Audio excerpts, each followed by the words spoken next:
Роза Сафина bu turnirda tövge topqir. Isim fi'illar, totar yazuvchilari biografiyalari ham qatlovli grammatik qoidalar bir kunga unutilgan. Qo'lda voleybol to'pi. Bugun u o'z maktabi donin yo'qlay. Bizning maktabda sportzal bo'lmasa-da, har vaqt o'yinlarni qabatlab turmasak-da, biz endi o'zimizning maktab kollektivi bilan boshqa maktablarning sportzallarına chiqib o'rgandik, voleybol o'ynarga o'rgandik. Bugun esa san'at masqa deb keldik. Voleybolda yarışda birinchilikni olishga keldik. Her yolni o'tkazilishi sport yarışlarında o'quvchilarning kishini oshganini ko'riga to'g'ri kelsa, bugun birinchilik uchun o'qituvchilar ham sport veteranlari tirisha.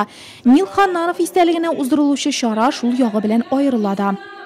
Bizning bu turnir endi 6-yil bora. Aldangi yillarni bu turnirda bizning 6-7 komandagina qatnashaydi. Shunga ko'ra nechikdir komandalaringiz bo'lgach bizga o'zimizda qiyin. Hozir qaraymiz, mana so'nggi 2 yil 10-12 komanda keladi. Bizga aybat duh соперничествоda bor. Komandalar, o'quvchilar qatnashganda o'zimizga da yaxshi vaqtni bunda sportzalda o'tkazamiz.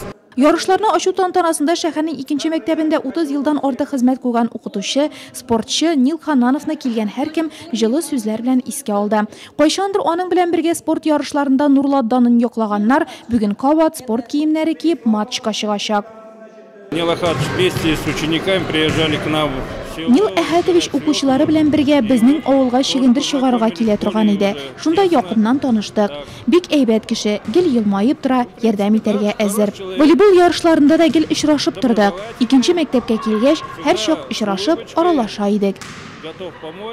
Yetme tortilgan sportchilar azir. Turnirni g'oyatdagicha veteranlar komandasi ham maktab o'qituvchilaridan turgan jilma komanda boshlab jibara. Birinchi o'yin 21 ochkoga qadar davom etdi. Yarış olimpiya sistemasi bo'yicha bora, ya'ni jengilgan komanda shunda o'tishib qola. Bor kishin qo'yib o'ynagan sportchilarni birshilib kuzatuvchilar orasida Nil Ahadovichning tilida bor. O'zida shu maktab o'qituvchisi bo'lgan Olga Vasilyevna zamonida turmush ittashi bilan birga yarışlarda Nurladdan'ni yo'qlay. Это была komanda.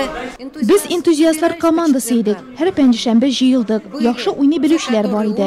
Bu Nadejda Konnova, hujumchi Aleksandra Mixaylovna, Aynur Jihanshina. Men fizik kultura o'qituvchisi bilan 33 yil umr kechirdim. Men jirlim, u to'p o'ynaydi. Mana shulay erim bilan birga o'ynarga o'rgandim. Bizning komandada biz ilganlar bo'lsak, yosh qizlar da bor edi. Ular bugungi yarışlarda o'z maktablari uchun o'ynayishak. 21-15 maktab o'qituvchilari jilma komandasi sport veteranlarini shunday hisob bilan jengdi.